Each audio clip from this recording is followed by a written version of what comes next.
My dear friends, स्वागत है आपके अपने इस यूट्यूब चैनल में जिसका नाम है मिस्टर एजुकेशन। जैसा कि दोस्तों हम लोग तैयारी कर रहे हैं जीआईसी लेक्चरर फिजिक्स के लिए और हम लोगों ने सेमीकंडक्टर इलेक्ट्रॉनिक्स पोर्शन स्टार्ट किया हुआ है। 2 वीडियोस इस पर आ चुके हैं, ये तीसरा वीडियो आज का होने वाला है जिसपे आज हम लोग एनर्जी बैंड डायग्राम डिस्कस करेंगे। फिर बात करेंगे इंट्रिंसिक चार्ज डेंसिटीज के बारे में और मास एक्शन लॉ के बारे में। फिर हम लोग बात करेंगे इंट्रिंसिक करंट इक्वेशंस के बारे में, दैट मीन्स ड्रिफ्ट करंट और दूसरा डिफ्यूजन करंट के बारे में।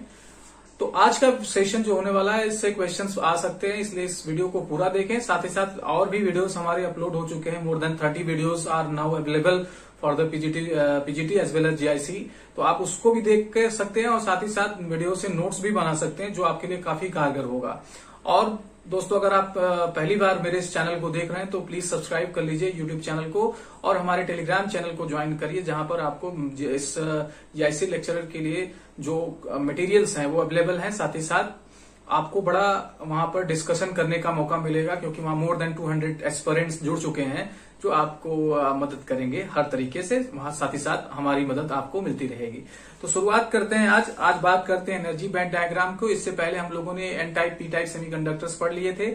आज हम एनर्जी बैंड डायग्राम पढ़ते हैं, उसके बाद इंट्रिंसिक चार्ज डेंसिटीज के बारे में पढ़ते हैं, फिर वीडियोस की लेंथ देख के उसके अकॉर्डिंग और भी चीजें आपको प्रोवाइड की जाएगी। तो चलिए शुरुआत करते हैं एनर्जी बैंड डायग्राम।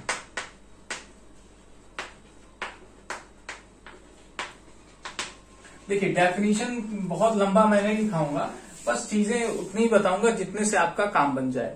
तो देखिए, अगर किसी आइसोलेटेड एटम की बात करें, मान लीजिए जैसे सोडियम एटम है और सोडियम एटम में आपको पता है कि सोडियम का जो एटॉमिक नंबर होता है वो 11 होता है, यानी 11 प्रोटॉन और 11 न्यूट्रॉन हमारे न्यूक्लियस में एक्सिस्ट करते हैं और बाहर इसके 2, 8 इस तरीके से क्या होते हैं, इलेक्ट्रॉन्स एक्सिस्ट करते हैं। तो अब आप जानते हैं कि किसी ऑर्बिट में इलेक्ट्रॉन्स को रहने के लिए कुछ डेफिनेट एनर्जी चाहिए होती है। इसकी एनर्जी कुछ और होगी, इस 8 इलेक्ट्रॉन की एनर्जी कुछ और होगी और इस आउटर मोस्ट सेल के इलेक्ट्रॉन की एनर्जी अलग अलग होगी। तो अगर इस एनर्जी लेवल, इनके एनर्जी का कंपैरिजन करना हुआ कि भाई इसकी एनर्जी ज्यादा है, किसकी एनर्जी ज्यादा है, किसकी एनर्जी ज्यादा है, ऑब्वियस है एनर्जी इसकी ज्यादा होती है लेकिन नेगेटिव में होती है। तो अगर हम नंबर्स सिस्टम में बात करें तो एनर्जी में सोचते हैं कि इसकी एनर्जी ज्यादा होगी, लेकिन नेगेटिव में एनर्जी इसकी ज्यादा होती है। ठीक है, तो अगर एनर्जी लेवल ड्रॉ करें तो किसी आइसोलेटेड, जैसे मैं इस इलेक्ट्रॉन की एनर्जी ड्रॉ करूं हॉरिजॉन्टल लाइन से, तो मुझे एक लाइन मिलेगी कि नहीं मिलेगी। लेकिन एट द सेम टाइम आप देखिए, अगर मैंने ये आउटर मोस्ट की बात कर रहे हैं सिर्फ, इसी तरीके से इसके भी एनर्जी लेवल्स इस तरीके से मिलेंगे, है ना, बिल्कुल मिलेंगे। फिलहाल मैं जो बात कर रहा हूं सिर्फ आउटर मोस्ट सेल की बात कर रहा हूं। तो आपको एक एनर्जी मिला कि नहीं मिला। लेकिन अब आप ये समझिए, जब आप किसी सॉलिड की बात करते हैं तो उसमें एक एटम तो होता नहीं, उसमें नंबर ऑफ एटम्स होते हैं। तो यही एटम क्या होगा, ढेर सारे एक ही टाइप के एटम से क्या होगा, घिरा होगा। अगर मैं सोडियम की स्पेशली बात करूं तो उसमें क्या होगा, आप देखेंगे जब इस पर्टिकुलर इलेक्ट्रॉन की बात करेंगे तो इस पर क्या होगा, इस इलेक्ट्रॉन, इसके पड़ोसी इलेक्ट्रॉन के क्या होंगे, कुछ इंटरेक्शन होंगे, साथ ही साथ इसका कुछ अपने न्यूक्लियस के साथ इंटरेक्शन होगा, कुछ दूसरे न्यूक्लियस के साथ इंटरेक्शन होगा, कुछ यहाँ पे, मतलब चारों तरफ इसी टाइप का तो सब्सटेंस है। तो और चार्जेस भी रिवॉल्व कर रहे हैं। तो इस पर्टिकुलर इलेक्ट्रॉन के लिए एनर्जी का क्या होने लगेगा, सेपरेशन होने लगेगा, पर्टर्वेशन जिसे आप कहते हैं, थोड़ा सा पर्टर्वेशन आने लगेगा। तो ये एनर्जी लाइंस क्या होने लगेंगी, बैंड्स में कन्वर्ट होने लगेंगी, या नंबर ऑफ लाइंस आपको इतनी क्लोजली मिलने लगेंगी कि वो लाइंस एनर्जी लाइन न रह के एनर्जी बैंड हो जाएगा। क्या हो जाएगा, एनर्जी बैंड हो जाएगा। जैसे यहां पर एक नया बैंड आपको फॉर्म होता हुआ दिख रहा है। क्यों, क्योंकि इस पर्टिकुलर इलेक्ट्रॉन पर आसपास के जो एटम्स होंगे उनका इंटरैक्शन क्या करेगा, प्रभावी होगा, जिसकी वजह से ये एनर्जी जो लाइंस थी वो हो सकता है किसी की वजह से पॉजिटिव एनर्जी मिली तो एनर्जी लाइन से थोड़ा स्लाइटली ऊपर लाइन मिला, किसी वजह से नेगेटिव आई तो थोड़ा नीचे। तो इस तरीके से इतनी क्लोजली स्पेस लाइन आपको मिलेगा कि आप कहेंगे कि सर ये तो बैंड है। और अगर ये हमने बैलेंस इलेक्ट्रॉन के लिए खींचा है, अगर ये इलेक्ट्रॉन बैलेंस इलेक्ट्रॉन है तो आप इसे क्या कहेंगे कि ये वैलेंस इलेक्ट्रॉन है या balance band, I am sorry, इस बैंड को क्या बोला जाएगा, बैलेंस बैंड बोला जाएगा। और अगर आप यही एनर्जी लेवल यही एनर्जी बैंड आप ऐसे इलेक्ट्रॉन के लिए खींच रहे हैं जो कंडक्शन कर रहा है, जिसकी एनर्जी फ्री इलेक्ट्रॉन जैसा है, तो ये कंडक्शन बैंड बोला जाता है। यानी the energy band corresponding to the valence electrons are called, है ना, वैलेंस बैंड। आप इसे लिख सकते हैं, the energy band corresponding to the valence electron is defined as the valence band, as the energy band occurs due to the free electrons of the substance is defined as the conduction band। तो ये आपको bands मिलते हैं। ये bands काफी कुछ decide करती हैं कि कौन सा मटेरियल कंडक्टर होगा या सेमीकंडक्टर होगा या इंसुलेटर होगा। देखिए, अगर हम कंडक्टिविटी की बात करें तो सॉलिड्स का स्टडी दो पॉइंट ऑफ व्यू से किया जाता है। एक फ्री इलेक्ट्रॉन थियरी है, जिसमें आप क्रोनिग-पेनेट मॉडल पढ़ते हैं, जिसमें आप वहां पे भी बैंड स्ट्रक्चर डिजाइन होता है। फ्री इलेक्ट्रॉन थियरी है, उसमें भी बैंड स्ट्रक्चर डिजाइन होता है। और दूसरी होती है बैंड थियरी, जिसमें हम लोग बैंड्स बना के, एनर्जी लेवल्स बना के ये बताते हैं कि ये इलेक्ट्रॉन किस में होगा, किस में होगा। तो ये आपकी एक व्यू है कि हम किसी मटेरियल की कंडक्टिविटी कैसे समझेंगे कि वो हमारे इलेक्ट्रिसिटी के लिए कितना अच्छा बिहेव करता है। तो एक तरीका है हमारा एनर्जी बैंड।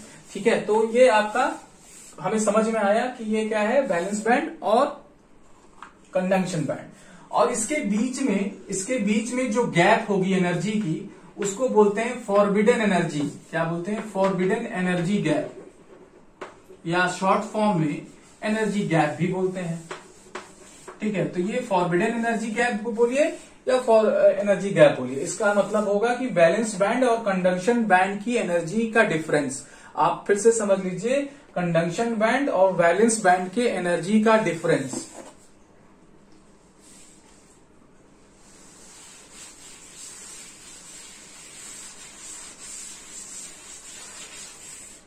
ठीक, चलिए, बहुत अच्छा। आगे चलते हैं हम लोग। अब इसी बेसिस पर हमारे जो क्या होते हैं मटेरियल्स डिसाइड किए जाते हैं कि क्या कौन क्या होगा, हम उसको समझते हैं। तो सबसे पहले हम लोग समझते हैं इंसुलेटर के बारे में। एनर्जी बैंड के आधार पे इंसुलेटर को समझते हैं। तो इंसुलेटर में देखिए क्या होता है। इंसुलेटर में माय डियर फ्रेंड्स, आप देखिए, हमारा जो वैलेंस बैंड होता है, ये इंसुलेटर का एनर्जी बैंड बना रहे हैं, जो इंसुलेटर का वैलेंस बैंड होता है वो कंप्लीटली फिल्ड होता है। ये कंप्लीटली फिल्ड होता है, इसको आप चाहें तो लिख लीजिएगा, कंप्लीटली फिल्ड,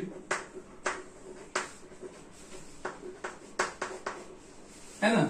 और जो आपकी क्या होती है कंडक्शन बैंड होती है, वो इतना ऊपर होती है, यानी इनके बीच का जो एनर्जी गैप होता है वो बहुत लार्ज होता है।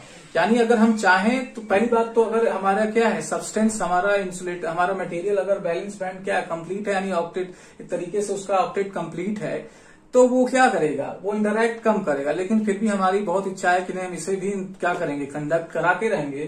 तो हम एनर्जी कितना भी देंगे, यहाँ के इलेक्ट्रॉन यहाँ कंडक्शन बैंड में नहीं पहुंच पाते, यानी वो फ्री नहीं हो पाते, यानी वो इस तरीके से बिहेव नहीं कर पाते कि वो इलेक्ट्रिक फील्ड के साथ मूव कर पाए। और जब इलेक्ट्रिक फील्ड के साथ वो मूव नहीं करेंगे तो आपको पता है कि वो करंट कैरी नहीं करेंगे। तो इस वजह से ये क्या है, एक तरीके से परफेक्ट इंसुलेटर का एनर्जी बैंड डायग्राम है। यहाँ पर जो एनर्जी गैप होती है वो 6 इलेक्ट्रॉन वोल्ट से ज्यादा ही होती है। मैंने इक्वल टू लगा दिया, लेकिन फिर भी आप चाहें तो लिख सकते हैं 6 इलेक्ट्रॉन वोल्ट से एनर्जी गैप ज्यादा होती है। ये इतना ज्यादा एनर्जी गैप है कि यहाँ के वैलेंस इलेक्ट्रॉन यहाँ से कंडक्शन बैंड में नहीं पहुंच पाते। अगर आप बहुत एनर्जी देने की कोशिश करेंगे तो वो इंसुलेटर बर्न हो जाएगा। ओके, आगे चलते हैं। इसके आगे हम लोग समझते हैं, इंसुलेटर का हम लोगों ने समझा। अब आगे हम लोग समझते हैं दूसरे सब्सटेंस का। चलिए, दूसरा जो हम लोग देखते हैं वो देखते हैं कंडक्टर्स के लिए। तो कंडक्टर्स में क्या होता है कि हमारा जो एनर्जी लेवल होता है, बैलेंस बैंड होता है, या तो वो कंप्लीटली फील्ड होता है। पहले तो हम बात करेंगे कंप्लीटली फील्ड की, बात करते हैं कि कंप्लीटली फील्ड है। और दूसरा ये कि जो कंडक्शन बैंड है, जैसे देखिए कि हमने ये क्या किया, ये हमारा वैलेंस बैंड है और इसी पर हमारा क्या हो रहा है, इसका कुछ कंडक्शन बैंड का कुछ पार्ट, थोड़ा सा मैं इसको बड़ा बना रहा हूं ताकि आपको डिफरेंस समझ में आए।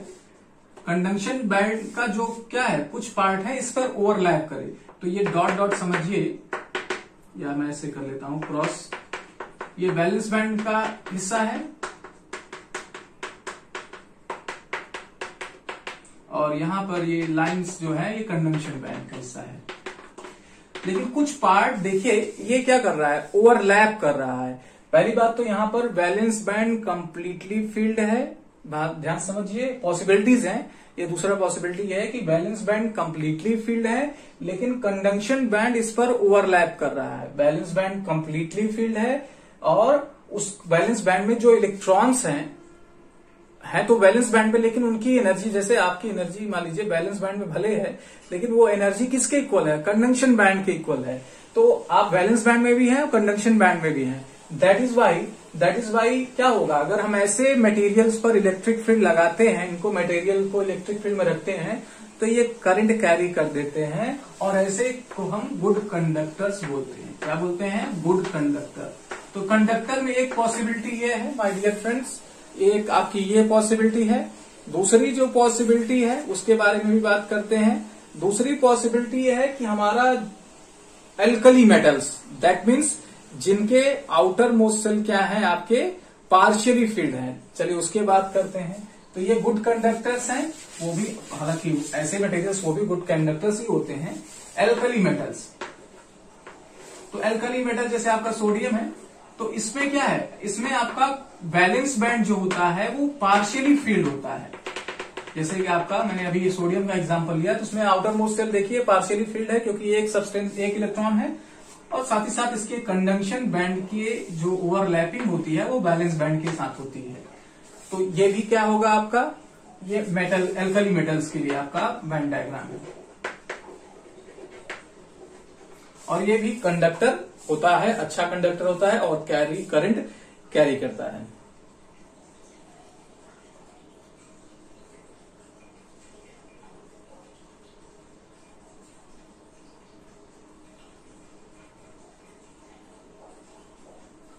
चलिए आगे चलते हैं, नेक्स्ट पॉसिबिलिटी की बात करते हैं। तो नेक्स्ट जो पॉसिबिलिटी है आप समझ ही गए होंगे, वो है सेमीकंडक्टर। लेकिन सेमीकंडक्टर में भी हमारा दो टाइप का है, एक इंट्रिंसिक एक एक्सट्रिंसिक। तो पहले हम बात करते हैं इंट्रिंसिक सेमीकंडक्टर की।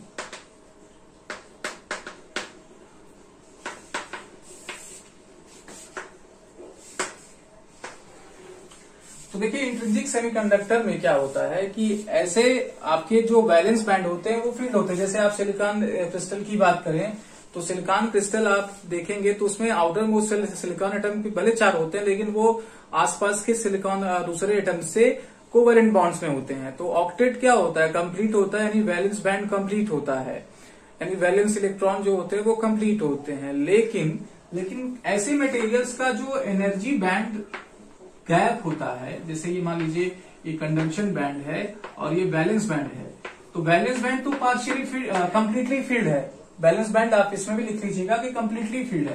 लेकिन जो ये गैप है एनर्जी का डेल्टा Eg, वो 1 इलेक्ट्रॉन वोल्ट होता है of the order of 1 electron volt, है ना। सिलिकॉन के लिए आई एम सॉरी मुझे याद नहीं आ रहा, लेकिन सिलिकॉन के लिए 1.1 या जर्मेनियम के लिए 1.1, 0.6 ऐसे करके होता है। मैं अगली वीडियो में आपको डेटा दूंगा। तो ये आपका क्या होगा, 1 इलेक्ट्रॉन वोल्ट के ऑर्डर का गैप होगा। तो अगर इस ऑर्डर का गैप है और आपका partially completely field semiconductor, completely field आपका क्रिस्टल है वैलेंस बैंड का, और कंडक्शन बैंड के बीच का जो गैप है 1 इलेक्ट्रॉन वोल्ट, तो आप ऐसे भी देखेंगे कि जब इनको हम लो टेम्परेचर पे ले जाएंगे यानी 0 केल्विन के आसपास ले जाएंगे तो होगा क्या कि वैलेंस बैंड के जो इलेक्ट्रॉन रहेंगे वो कम एनर्जी के कारण, क्योंकि एनर्जी करस्पॉन्ड कैसे करता है, थर्मल एनर्जी केटी एनर्जी के इक्वल में होता है 1/2 kT या 3/2 kT, 1/2 kT। तो टेम्परेचर पे डिपेंड करता है। जब ये 0 की तरफ होगा तो इनके जो थर्मल एनर्जी होगी इलेक्ट्रॉन्स की वो इतनी नहीं होगी कि वो अपने कोवेलेंट बॉन्ड को ब्रेक कर पाए। तो लो टेम्परेचर्स पे ऐसे सब्सटेंस क्या होंगे, इंसुलेटर होंगे, लेकिन जैसे जैसे टेम्परेचर बढ़ाया जाएगा तो ये इतनी एनर्जी पा जाएंगे कि इस एनर्जी गैप को क्रॉस करके कंडक्शन बैंड में आ जाते हैं। तो रूम टेम्परेचर्स पे देखा जाता है कि ऐसे सॉलिड या ऐसे क्रिस्टल के इलेक्ट्रॉन क्या होते हैं, वैलेंस बैंड से उठ के कंडक्शन बैंड में आ जाते हैं, और कंडक्शन बैंड में आने का मतलब वो फ्री इलेक्ट्रॉन हो जाते हैं, और जैसे ही फ्री इलेक्ट्रॉन्स होते हैं तो क्या करते हैं, करंट कैरी करते हैं, अगर उनको हम ऐसे सब्सटेंस को हम इलेक्ट्रिक फील्ड में रखें। तो इंट्रिंसिक सेमीकंडक्टर में आपका ये बैंड डायग्राम होगा। अब बात करते हैं पी टाइप और एन टाइप के बाद। एक्सट्रिंसिक में आपके दो टाइप होते हैं, एक आपका होता है पी टाइप और दूसरा होता है आपका एन टाइप। तो पहले हम लोग बात करते हैं एन टाइप की।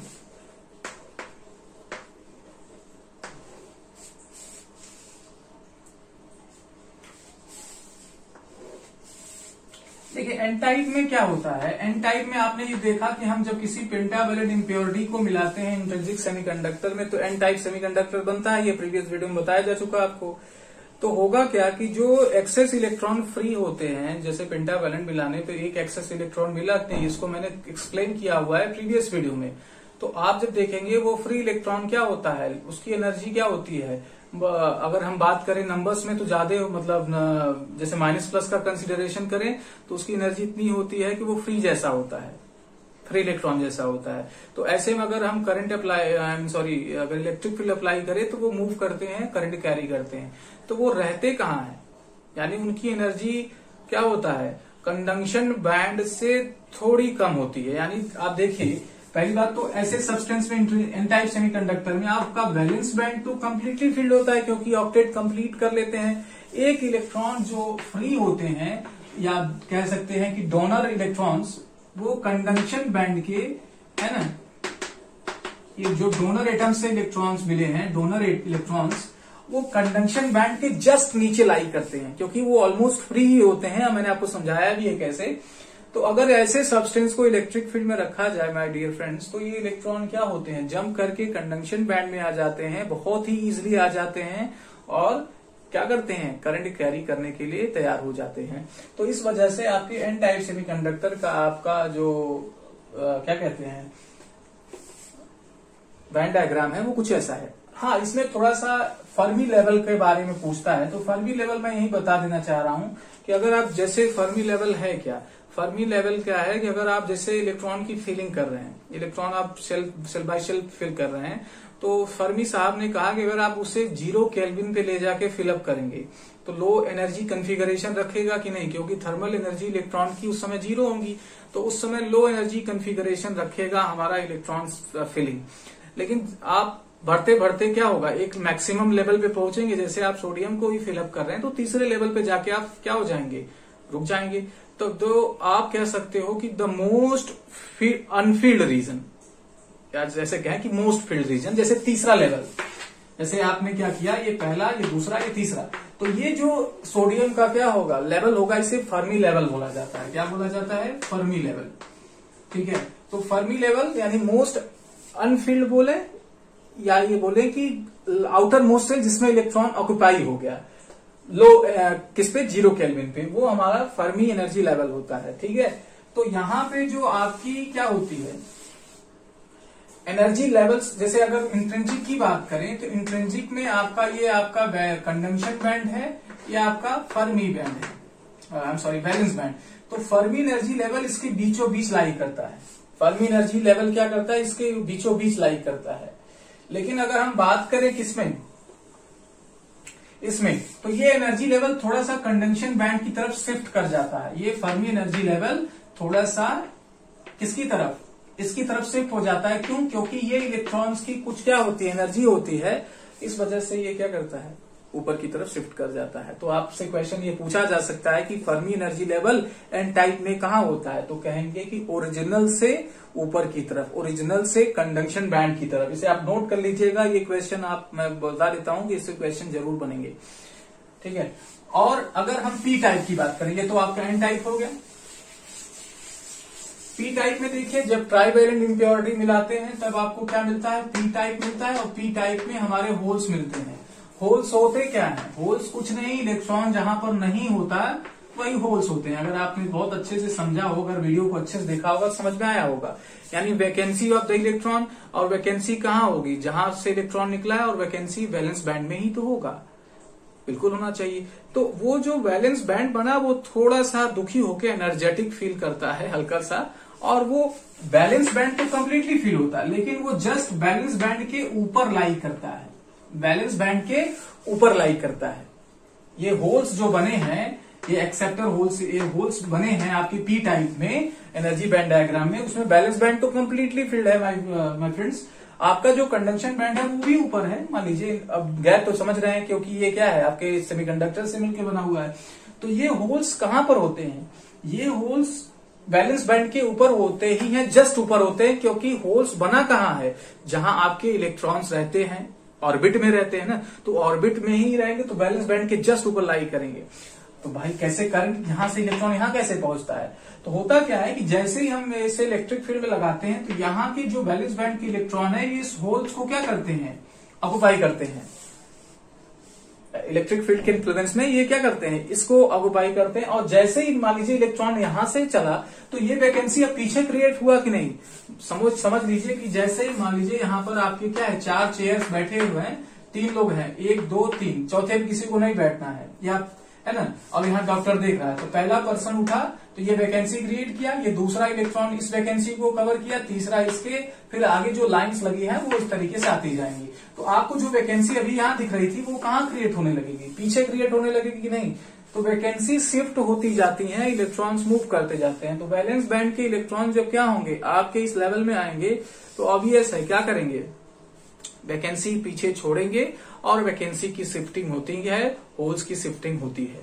इस तरीके से हमारा क्या होगा, आपका चार्जेस करंट फ्लो करेंगे। तो ये बैंड डायग्राम आपका रहा।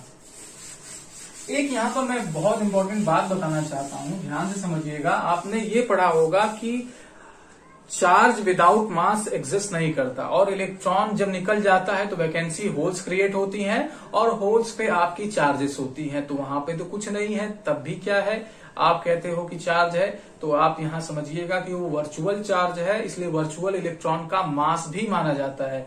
तो मास ऑफ होल जो होता है, mh मतलब मास ऑफ होल होता है, वो एग्जैक्टली इलेक्ट्रॉन के मास के इक्वल होता है, याद रखिएगा, नहीं तो आप कहीं न कहीं ये फेस जरूर करेंगे। ठीक है, इसे आप इंपॉर्टेंट में रखिएगा। Mass of holes is 9.1 into 10⁻³ kg।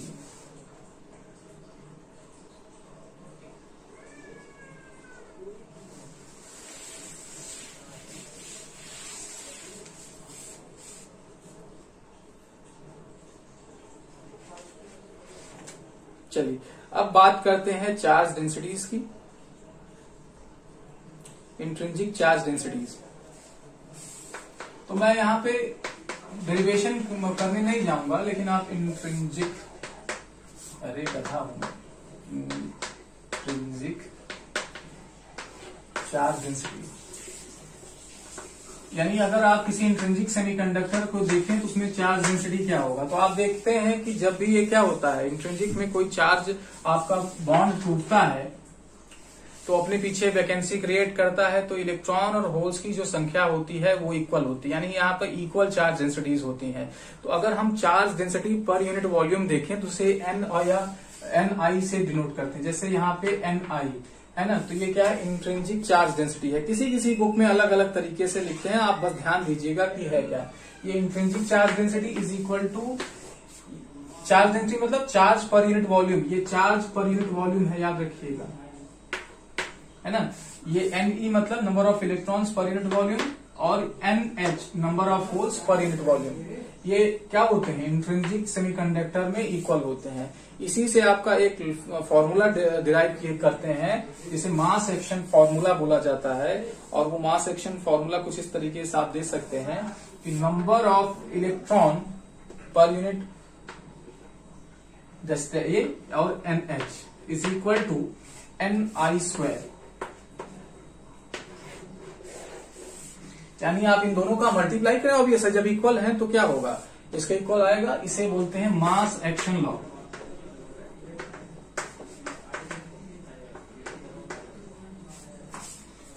इसी तरीके से चाहें तो आप क्या कर सकते हैं, जैसे आप एन का मल्टीप्लाई कर लीजिए, एन पी का मल्टीप्लाई कर लीजिए, मतलब किसी का अगर आप जैसे इसी का इसी के साथ करेंगे तो एन स्क्वायर आएगा कि नहीं, एनएच का एन के एनएच के साथ करेंगे तो क्या होगा, जैसे ये मैंने मान लीजिए एन टाइप के लिए किया, ये एन टाइप के लिए किया है ना, पी टाइप के लिए भी करेंगे तो इसी टाइप का, मतलब I am sorry P type N type की बात यहां नहीं करते, ये सिंपल आपका इक्वेशन है जिससे आप क्या कर सकते हैं, सिंपल इंट्रिंसिक सेमीकंडक्टर की चार्ज डेंसिटी निकाल सकते हैं। जैसे ये क्या है, एनआई नंबर ऑफ चार्जेस पर unit volume in intrinsic semiconductor is equal to क्या होगा, नंबर ऑफ इलेक्ट्रॉन्स या नंबर ऑफ होल्स, माने दोनों इक्वल ही होंगे, मैं यहाँ बताने की कोशिश कर रहा हूं। तो अगर क्या होगा, बट हालांकि ये दोनों इक्वली प्रोड्यूस होंगे, याद रखिएगा नंबर्स में वो इक्वल होंगे, नंबर्स में इक्वल होंगे, आपको कंफ्यूजन हो रही है तो ऐसे कर सकते हैं, number of electron in intrinsic semiconductor is equal to number of holes in intrinsic semiconductor।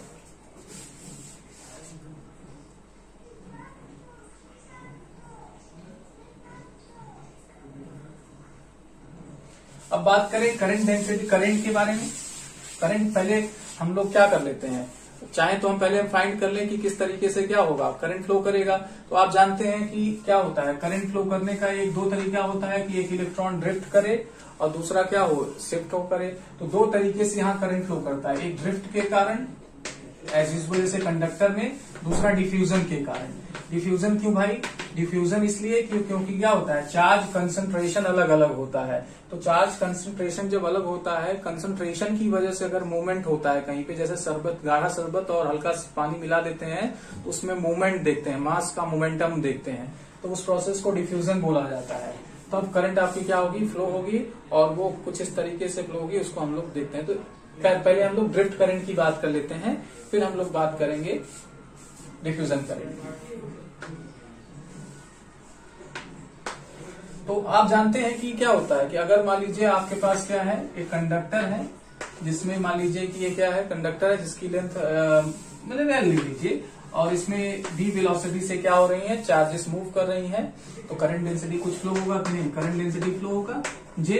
अगर इलेक्ट्रॉन उधर की तरफ फ्लो कर रहा है तो होल्स इधर की तरफ मूव करेगा, ठीक है। तो इलेक्ट्रॉन की वजह से करंट डेंसिटी कितना होगा, current density due to electron आपको याद होगा, J is equal to NEA, ये क्लास 12 का फॉर्मूला है ना, NEVD है ना। तो यहाँ पे हम लोग यूज करेंगे, तो NEVD ये इलेक्ट्रॉन की वजह से करंट डेंसिटी है।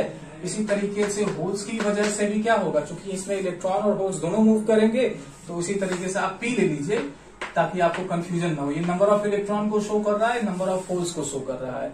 हाँ, लेकिन यहाँ पर इसकी ड्रिफ्ट वेलोसिटी अलग होगी, क्यों, क्योंकि इलेक्ट्रॉन आपका हल्का पार्टिकल है और होल्स हमारी जो है वो क्या है, अलग है। इस वजह से आपकी इसकी मूविंग ज्यादा होगी, मोमेंटम ज्यादा, इसकी वेलोसिटी ज्यादा होगी, इसकी वेलोसिटी कम, इस वजह से अलग अलग। तो ये दो करंट डेंसिटीज क्या होंगी, ड्रिफ्ट करंट के कारण फ्लो करेंगी।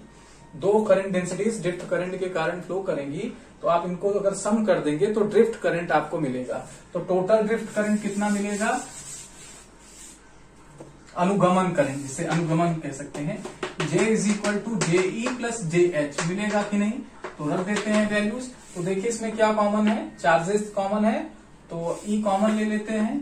तो अंदर क्या, या पहले लिख लेते हैं एक बार, NEVD प्लस NEVH ये है। इसमें से आप क्या कर सकते हैं, E कॉमन ले सकते हैं, तो ले लीजिए, E कॉमन ले लेंगे तो अंदर क्या बचेगा, NVD प्लस NVH मिलेगा कि नहीं। सॉरी यहाँ पर P लिखना चाहिए ना, हाँ, नहीं तो कंफ्यूजन होने लगेगा।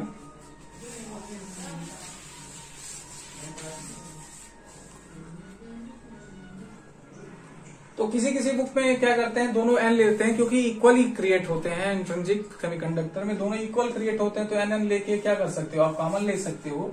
बाकी अगर कोई दिक्कत नहीं है तो अंदर ही रहने दे, कोई ऐसा दिक्कत नहीं है, ठीक है। तो चलिए आगे चलते हैं। अब हम लोग ये देखते हैं कि ड्रिफ्ट वेलोसिटी का साथ रिलेशन मोबिलिटी के साथ। तो देखिए मोबिलिटी इज इक्वल टू होता है VD अपॉन E, यानी drift velocity per unit applied electric field. तो यहां से आप VD निकालेंगे, यानी ड्रिफ्ट वेलोसिटी इलेक्ट्रॉन के लिए, तो यह आ जाएगा μD into E is equal to VD। आएगा कि नहीं आएगा, हाँ, यहाँ पे मैंने डी क्यों लगा दिया, इलेक्ट्रॉन के लिए, या ई लगा दीजिए। इसी तरीके से होल्स के लिए कर लीजिए, mu P is equal to V H. ये होल्स की मोबिलिटी आ गई, तो यहाँ पर पुट कर देने से क्या होगा, हमें होल्स और इलेक्ट्रॉन के टर्म्स में मोबिलिटी का फॉर्मूला मिल जाएगा। तो इसे आप लिख लीजिए, मैं ऊपर लिख रहा हूं। तो J इज इक्वल टू क्या बनेगा, J इज इक्वल टू ई बाहर रहेगा, N अंदर रहेगा, और इस BD की जगह हम लोग लिखेंगे mu E into capital E और P, और यहां पर आप लिखेंगे mu P capital E. Capital E same क्यों है, क्योंकि एक ही सेमीकंडक्टर है, एक ही इलेक्ट्रिक फील्ड हम लोगों ने लगाया, इस वजह से ई क्या रहेगा, कॉमन रहेगा, सेम रहेगा। तो अब हम लोग कैपिटल ई को कॉमन ले सकते हैं। हाँ, ये रिलेशन आपकी करंट डेंसिटी की थी, और ये दूसरा करंट रिलेशन हम लोग निकालने जा रहे हैं, इसलिए आप इसको भी लिख लीजिए। ये भी आपका क्या है, एक रिलेशन है करंट डेंसिटी का।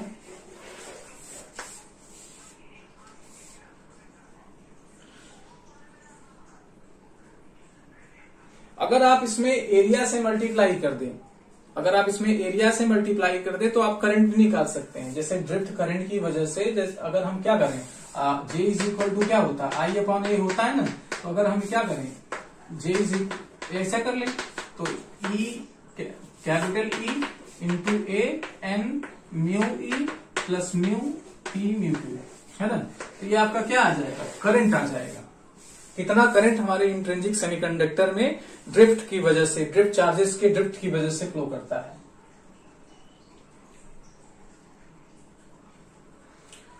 कुछ इंपॉर्टेंट रिलेशन एक दो और बचे हैं, इसको करने के बाद हमारा इंट्रिंसिक सेमीकंडक्टर का जो पोर्शन है वो समाप्त हो जाएगा। इससे ही क्वेश्चंस पूछे जा सकते हैं, इस वजह से मैं इसको करा रहा हूं। अब हमें पता है J is equal to sigma E होता है, हमारे पास ये रिलेशन है। इसे इक्वेशन 1 कर लीजिए, इसे इक्वेशन 2 कर लीजिए। तो देखिए यहाँ पर E कॉमन है कि नहीं, तो इस वजह से आपका सिग्मा कितना आ जाएगा, सिग्मा आ गया, यानी कंडक्टिविटी कितना आ गई, J is equal to N mu E plus P mu P. आया कि नहीं, ये कंडक्टिविटी आ गई किसकी, इंट्रिंसिक सेमीकंडक्टर की। इंट्रिंसिक सेमीकंडक्टर की कंडक्टिविटी हमारे सामने है, ये फॉर्मूला इंपॉर्टेंट है। इसी तरीके से हम रजिस्टिविटी निकाल सकते हैं। रजिस्टिविटी हमको पता है कि कितना होता है, रो इज इक्वल टू 1/सिग्मा, यही होता है ना। कंडक्टिविटी का उल्टा जो होता है वो रजिस्टिविटी होता है। तो इसका फॉर्मूला आ जाएगा 1, यहाँ नीचे आपका E N mu E plus P mu P. यहाँ N आपके नंबर ऑफ इलेक्ट्रॉन्स पर यूनिट वॉल्यूम है, P क्या है, नंबर ऑफ होल्स पर यूनिट वॉल्यूम। तो ये आपका फॉर्मूला हुआ इंट्रिंसिक सेमीकंडक्टर्स के लिए। ये इंपॉर्टेंट फॉर्मूले हैं। अब मैंने डेरिवेशन किया, हालांकि डेरिवेशन की जरूरत नहीं, डायरेक्ट भी हम लिख सकते थे। इसी तरीके से हमारा ड्रिफ्ट करंट है, लेकिन अब चूंकि वीडियो बहुत बड़ा हो रहा है, इसके लिए हम माफी चाहते हैं। नेक्स्ट वीडियो में हम लोग ड्रिफ्ट करंट की वजह से जो करंट डेंसिटी फ्लो करती है, ड्रिफ्ट की वजह से हमने निकाला। नेक्स्ट में हम लोग डिफ्यूजन करंट डेंसिटी निकालेंगे। फिर हम लोग आगे बढ़ेंगे extrinsic semiconductor PN junction diode के बारे में। ये वीडियो आप अगर देख लिए हैं तो बहुत अच्छा, इससे क्वेश्चंस आएंगे, आप चाहे गारंटी ले सकते हैं। गारंटी मतलब 99% प्रोबेबिलिटी है कि इससे क्वेश्चन, इस वीडियो से एक क्वेश्चन आपको मिलेगा। एक फॉर्मूला है, मैं उसको अगली वीडियो में कराता हूं। तो उम्मीद करता हूं कि आपको ये वीडियो पसंद आ रही है, और पसंद आ रही है तो प्लीज थोड़ा हेल्प कीजिए, वीडियोस को लाइक कर दीजिए और चैनल को सब्सक्राइब कर लीजिए अगर आप नए हैं तो। साथ ही साथ हमारा टेलीग्राम ग्रुप ज्वाइन कर लीजिए, और हमारे क्लास जो चैनल पे 11th, 12th, 9th की वीडियोस भी अवेलेबल हैं। तो अगर आपके आस पड़ोस में ऐसा कोई बच्चा है जो पढ़ रहा है तो प्लीज मेरा चैनल सजेस्ट करें, क्योंकि आपकी सजेशन बहुत कुछ मायने रखती है। ठीक है, तो आज इतना मदद करते रहिए और हमारे साथ बने रहिए। मैं आपके लिए एक से बढ़कर एक ऐसे वीडियोस लाते रहूंगा। बहुत बहुत धन्यवाद।